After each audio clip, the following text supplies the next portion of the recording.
जय श्री राम।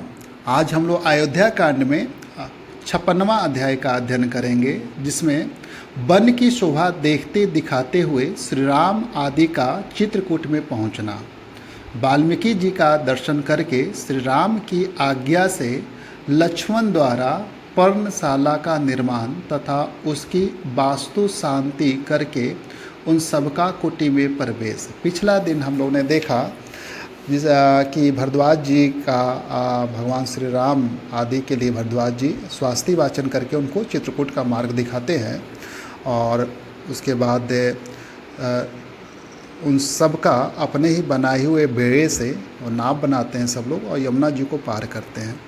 तो सीता जी की यमुना और श्याम वट से प्रार्थना, और तीनों का यमुना के किनारे के मार्ग से 1 कोस तक जाकर वन में घूमना फिरना और यमुना जी के समतल तट पर रात्रि में निवास करना।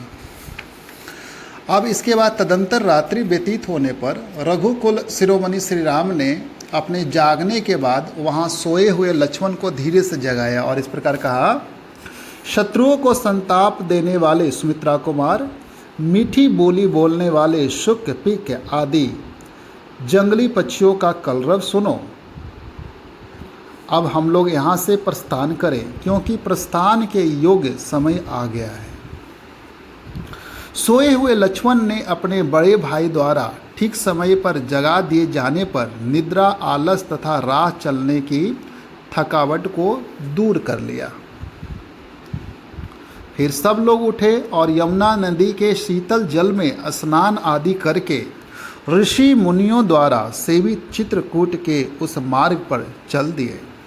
उस समय लक्ष्मण के साथ वहाँ से प्रस्थित हुए श्री राम ने कमल नयनी सीता से इस प्रकार कहा, विदेह राजनंदिनी, इस बसंत ऋतु में सब ओर से खिले हुए इन पलाश वृक्षों को तो देखो। ये अपने ही पुष्पों से पुष्पमालाधारी से प्रतीत होते हैं और उन फूलों की अरुण प्रभा के कारण प्रज्वलित होते से दिखाई देते हैं। देखो, ये भिलावे और बेल के पेड़ अपने फूलों और फलों के भार से झुके हुए हैं। दूसरे मनुष्यों का यहाँ तक आना संभव न होने से ये उनके द्वारा उपयोग में नहीं लाए गए हैं, अतः निश्चय ही इन फलों से हम जीवन निर्वाह कर सकेंगे। फिर लक्ष्मण से कहा, लक्ष्मण देखो, यहाँ के एक वृक्ष में मधुमक्खियों द्वारा लगाए और पुष्ट किए गए मधु के छत्ते कैसे लटक रहे हैं। इन सब में एक एक द्रोण लगभग 16 सेर मधु भरा हुआ है। वन का यह भाग बड़ा ही रमणीय है। यहाँ फूलों की वर्षा सी हो रही है और सारी भूमि पुष्पों से आच्छादित दिखाई देती है। इस वन प्रांत में यह जातक पी कहाँ की रट लगा रहा है। उधर वह मोर बोल रहा है, मानो पपीहे की बात का उत्तर दे रहा हो। यह रहा चित्रकूट पर्वत। इसका शिखर बहुत ऊंचा है। झुंड के झुंड हाथी उसी ओर आ रहे हैं और वहाँ बहुत से पक्षी चहक रहे हैं। तात जहाँ की भूमि समतल है और जो बहुत से वृक्षों से भरा हुआ है, चित्रकूट के उस पवित्र कानन में हम लोग बड़े आनंद से विचरेंगे। सीता के साथ दोनों भाई श्री राम और लक्ष्मण पैदल ही यात्रा करते हुए यथा समय रमणीय एवं मनोरम पर्वत चित्रकूट पर जा पहुँचे। वह पर्वत नाना प्रकार के पक्षियों से परिपूर्ण था।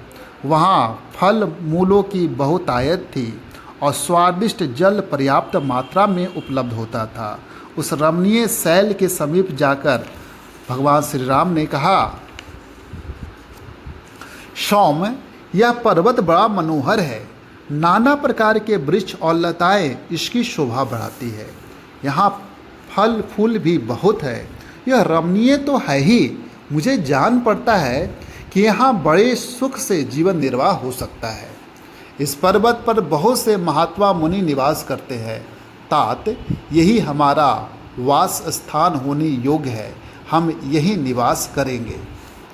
ऐसा निश्चय करके सीता, श्री राम और लक्ष्मण ने हाथ जोड़कर महर्षि वाल्मीकि के आश्रम में प्रवेश किया और सबने उनके चरणों में मस्तक झुकाया।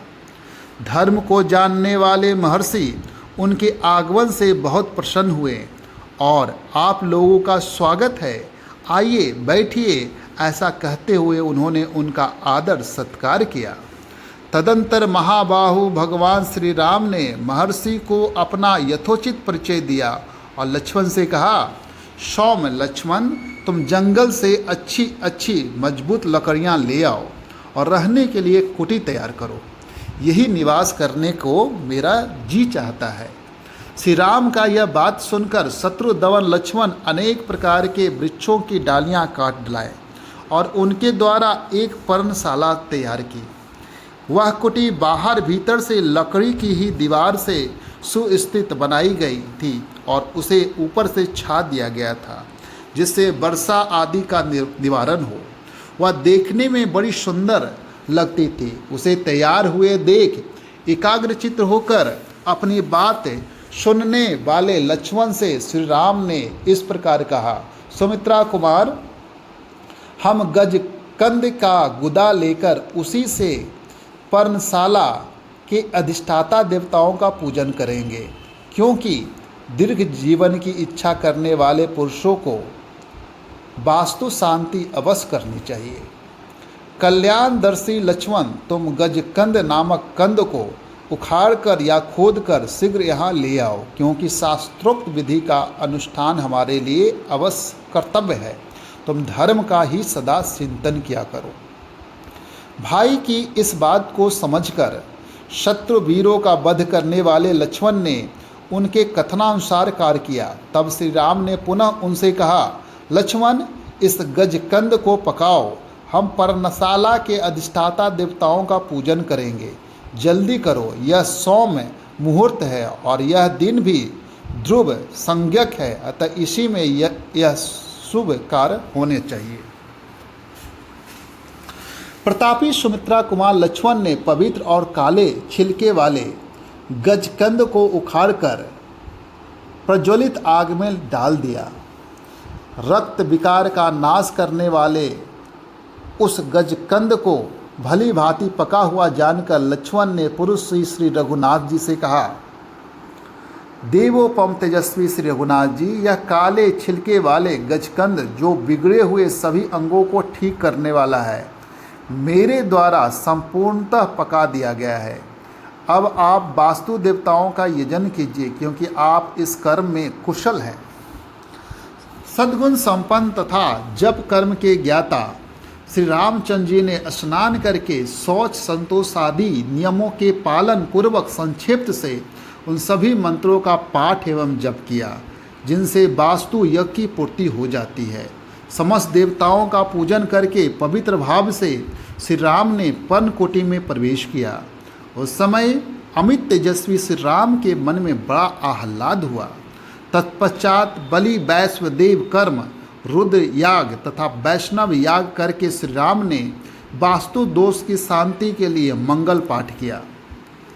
नदी में विधि पूर्वक स्नान करके न्यायतः गायत्री आदि मंत्रों का जप करने के अनंतर श्री राम ने पंचसुना आदि दोषों की शांति के लिए उत्तम बलि कर्म संपन्न किया। रघुनाथ जी ने अपनी छोटी सी कुटी के अनुरूप ही वेदी स्थलों, 8 दिक्पालों के लिए बलि समर्पण के स्थानों, चैत्यों, गणेश आदि के स्थानों तथा आयतनों, विष्णु आदि देवों के स्थानों का निर्माण एवं स्थापना की। वह मनोहर कुटी उपयुक्त स्थान पर बनी थी। उसे वृक्षों के पत्तों से छाया गया था और उसके भीतर प्रचंड वायु से बचने का पूरा प्रबंध था। सीता, लक्ष्मण और श्री राम सबने एक साथ उसमें निवास के लिए प्रवेश किया, ठीक वैसे ही जैसे देवता लोग सुधर्मा सभा में प्रवेश करते हैं। चित्रकूट पर्वत बड़ा ही रमणीय था। वहाँ उत्तम तीर्थस्थान, सीढ़ी और घाटों से सुशोभित माल्यवती मंदाकिनी नदी बह रही थी, जिसका बहुत से पशु पक्षी सेवन करते थे। उस पर्वत और नदी का सानिध्य पाकर श्री रामचंद्र जी को बड़ा हर्ष और आनंद हुआ। वे नगर से दूर वन में आने के कारण होने वाले कष्टों को भूल गए। इस प्रकार श्री वाल्मीकि निमित्त आर्ष रामायण आदि काव्य के अयोध्या कांड में 56वां सर्ग पूरा हुआ। जय श्री राम।